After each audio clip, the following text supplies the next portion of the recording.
খুব সহজে মোবাইল দিয়ে কীভাবে বিভিন্ন লাইনের মেট্রোর টিকিট কাটবেন চলুন দেখিয়ে দিই।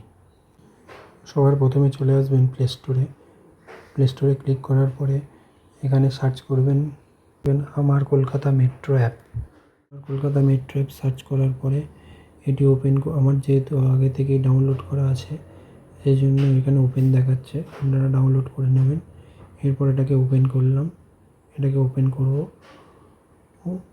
ওপেন করার পর মোবাইল নাম্বার এবং একটি পাসওয়ার্ড দিয়ে আপনি এটাকে লগ ইন করে নেবেন। লগ ইন করার পরে এখানে যদি টিকিট কাটতে চান এখানে সার্ভিস বলে একটি অপশান রয়েছে, সার্ভিস অপশানের উপর ক্লিক করবেন। সার্ভিস অপশানের উপর ক্লিক করার পর বুক টিকিট বলে একটি অপশান রয়েছে, বুক টিকিট অপশানে ক্লিক করবেন। এবার আপনি যেখান থেকে যেখানে যেতে চাইছেন সেটি সার্চ করবেন। আমার যেমন শিয়ালদা থেকে সল্টলেক স্টেডিয়াম যাব, এখানে শিয়ালদা লিখেছি, এখানে সল্টলেক স্টেডিয়াম লিখেছি। এবার এইখানে পেমেন্টের 3টে অপশান রয়েছে।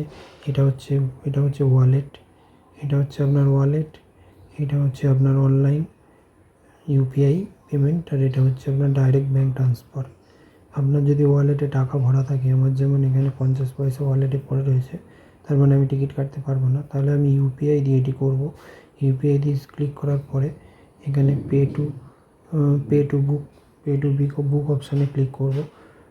পে টু বুক অপশানে ক্লিক করার পরে যে ইউপিআইয়ের অপশান দিচ্ছে, এই ইউপিআইয়ের অপশানে ক্লিক করলেই আপনার যে টাকাটি হয়েছে, ধরুন 10 টাকা হয়েছে, সেই 10 টাকাটি এখানে পেমেন্ট করে দিলেই আপনার সঙ্গে সঙ্গে আপনার একটা ক্যাপচার তৈরি হয়ে যাবে। ব্যাক করে চলে এসেছি। ব্যাক করে চলে আসার পর এখানে দেখবেন আরেকটি অপশান রয়েছে মাই টিকিট। এই মাই টিকিট অপশানে ক্লিক করবেন। মাই টিকিট অপশানে ক্লিক করার পর দেখবেন এখানে আপনার প্রথম যে টিকিটটা কেটেছেন তার ক্যাপচারটি দেখাচ্ছে। এখানে ক্লিক করার পরেই সঙ্গে সঙ্গে আপনার ক্যাপচারটি ওপেন হয়ে যাবে। এবার আপনি যদি ওই ক্যাপচারটি নিয়ে